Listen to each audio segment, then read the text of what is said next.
ماں ہے یہی آرزو ہے۔ دنیا اس سے ناراض ہو جاتی ہے، سب کو نکال دیتا ہے، ماں اسے کلیجے سے لگائے رہتی ہے۔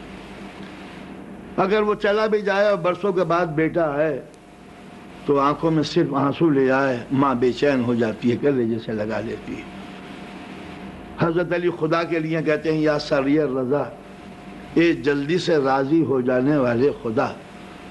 تو خدا چونکہ بہت جلد راضی ہو جاتا ہے، غلطیاں کرو، قصور کرو، گناہ کرو، صرف خدا کے سامنے آنسو بہا لو، معاف کر دیتا ہے۔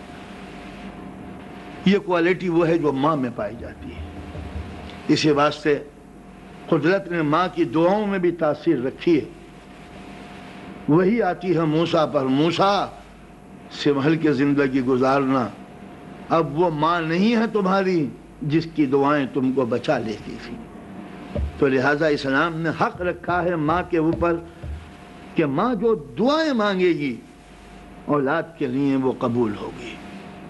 لہٰذا ماں کی دعاؤں کے قریب آؤ، وہ کام کرو جس سے ماں دعا دے سکے۔ اور ماں دو طرح دعائیں دیتی ہے، کبھی لفظوں کی شکل میں، کبھی مسکرا کے، کبھی روٹ کے۔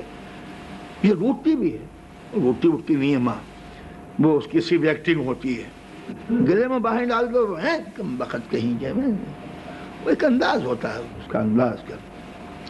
تو لہٰذا اسلام نے جتنی رسپیکٹ عورت کی رکھی کہ ایک مسلمان ہے، نمازی، حج، زیارت، وہ سارے وہ دین کے کام کرتا ہے، لیکن ماں کو ناراض کر دیا اس نے۔ جنت میں چلا تو جو جنت کا وہ ہے گیٹ کیپر، وہ سب سے پہلے نو آبجیکشن سرٹیفکیٹ ماں کی طرف سے مانگتا ہے، NOC۔ کیا مطلب کہ ماں راضی تھی یا نہیں تھی؟ اگر ماں راضی نہیں ہے تو ایک مسلمان کتنی ہی حج کرے، داڑھی کا سائز کتنا ہی لمبا ہو، قرآن کتنی ہی قرت سے کیوں نہ پڑھتا ہو، زکوٰۃ دیتے دیتے اس نے چیریٹی کے دروازے کھول دیے ہوں، لیکن اگر ماں ناراض ہوئی ہے تو دنیا کی کوئی طاقت اس کو جنت میں نہیں داخل کر سکتی۔ اسلامی حکم تھا کہ ماں کو راضی رکھو، ہر حالت کے اندر ماں کے راضی رکھو۔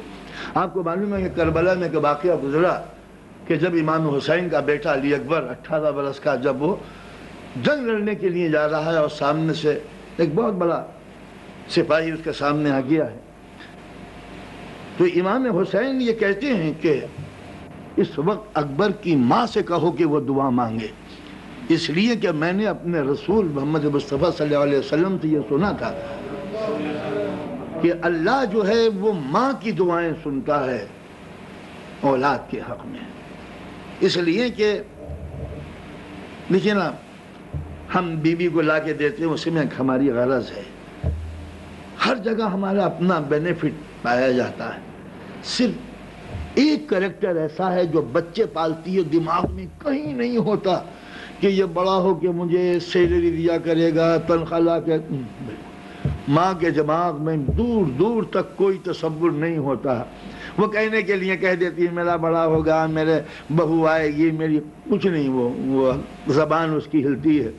عورت کے ماں کے دل میں کہیں یہ خیال نہیں ہوتا کہ میرا بیٹا مجھے کچھ دے گا اس لیے میں پال رہی ہوں، کچھ نہیں ہوتا۔ بے لوث خدمت کرتی ہے، بغیر کسی غرض کے، بغیر کسی لالچ کے۔ تو پھر جب بغیر لالچ کے کرتی ہے تو یہ قدرت کا جاب ہوا، قدرت کا کام، قدرت کی ذمہ داری۔ لہٰذا قرآن مجید میں حکم ہے اس کا کہ لیکن عجیب سی بات ہے، بالوالدین احسان وذی القربى والیتامى والمساکین وقولوا للناس حسنا اقیموا الصلاة وآتوا الزکاة۔ جو ہیومن رائٹس کا سسٹم اسلام نے رکھا ہے، سب سے پہلے بالوالدین احسان، ماں باپ کے ساتھ اچھا سلوک کرو، ویوہار تمہارا اچھا ہونا چاہیے۔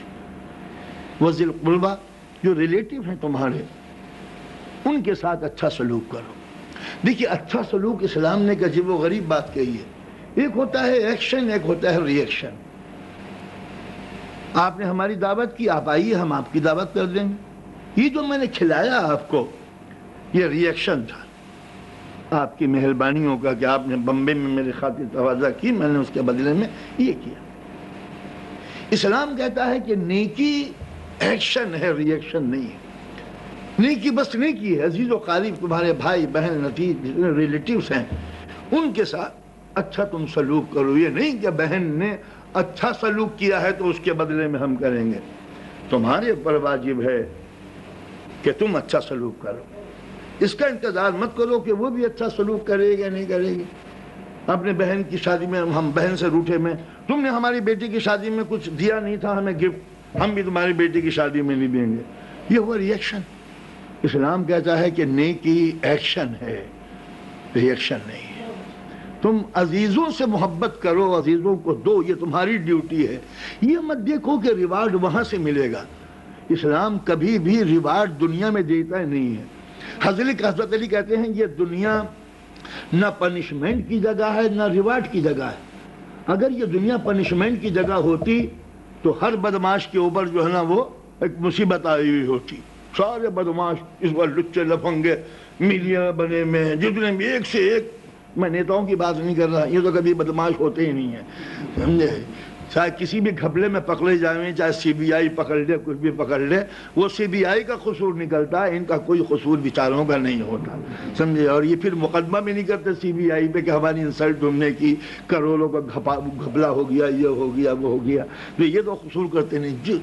تو حضرت علی کہتے ہیں کہ دنیا کے اندر اگر سزا کی جگہ ہوتی، سزا کی جگہ پنشمنٹ یہاں ملتی تو ہر بدماش کو یہاں پنشمنٹ ملتی، اور اگر دنیا ریوارڈ کی جگہ ہوتی تو نبی پیغمبر اماموں کے سر پہ تاج رکھے ہوئے ہوتے، فرسٹ کلاس روب ہوتا، ڈائمنڈ یہ، مگر ہر رسول، ہر پروفٹ، ہر اوتار یہاں مصیبت سہ کے چلا گیا اور بدماشوں نے یہاں مزہ کیا۔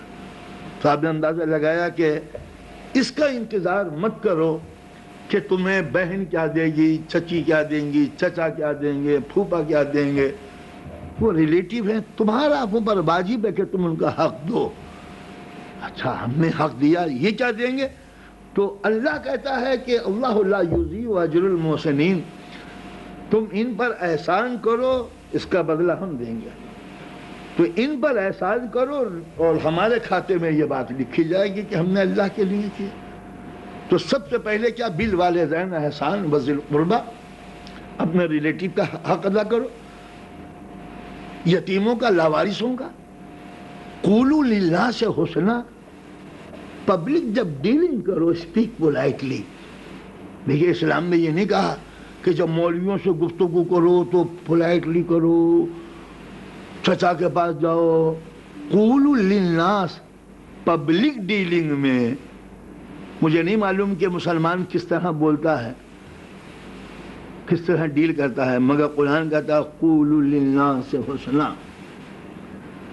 جب پبلک ڈیلنگ کرو، پبلک سے بات کرو، نن مسلم سے، غیروں سے، اپنے عزیز و اقارب سے نہیں، حسنا، حسین طریقے سے، پولائٹلی، حسن ہو، بیوٹی ہو اس کے اندر، تمہاری لینگویج میں بیوٹی ہو۔ اقیموا الصلاۃ وآتوا الزکوٰۃ، عجیب بات کہہ دی اسلام نے۔ اس کے بعد ہماری عبادت کر لیا کرو، پہلے ماں باپ، پھر ریلیٹیو، پھر یتیم، پھر لاوارث، بھوکے پیاسے، پھر جنرل پبلک۔ اقیموا الصلاۃ وآتوا الزکوٰۃ، ہماری نماز پڑھ لیا کرو، زکوٰۃ دے دیا کرو۔ اپنی عبادت اور پوجا بعد میں رکھی، پہلے بندوں کی خدمت رکھی۔ اب اندازہ لگایا کہ یہاں اسلام نے حکم دیا کہ میری عبادت بعد میں رکھنا۔ یہ نہیں ہے کہ تم نے ماں کو ڈنڈے مار کے، باپ کو گھونسے مار کے، اور چچا پہ مقدمہ کر کے، اور ماموں کا سر توڑ کے اللہ اکبر نماز پڑھ رہا ہوں، چچا کو مار کے جیل میں بھجوا کے۔ اسلام کہتا ہے کہ یہ کوئی اسلام نہیں ہے، یہ اسلامی قانون ہے جس کے تحت ہمیں آرڈر کیا گیا ہے۔ تو لہٰذا جو پہلی منزل ہے وہ یہ ہے کہ عورت اور مرد کا ریلیشن میں رہے۔ اسلام نے حکم دیا ہے کہ آخرت میں سب سے پہلے ہم یہ سوال کریں گے کہ تم نے اپنی بیوی کے ساتھ کس طرح جیون بتایا ہے۔ ایک صحابی تھے، جنگ میں مارے گئے، زخمی تھے، تو لوگوں نے کہا کہ یہ شہید ہیں۔ حضور نے فرمایا کہ ٹھیک، مگر بیوی اور بچوں پہ بڑے سخت تھے، سوال ضرور ہوگا۔ تو آپ نے محسوس کیا کہ حضور کی حدیث ہے کہ اللہ نے عورت کو تو کوئی کمزور تھی نہیں، وہ تو اللہ نے بنایا اسے کمزور آپ کی سوسائٹی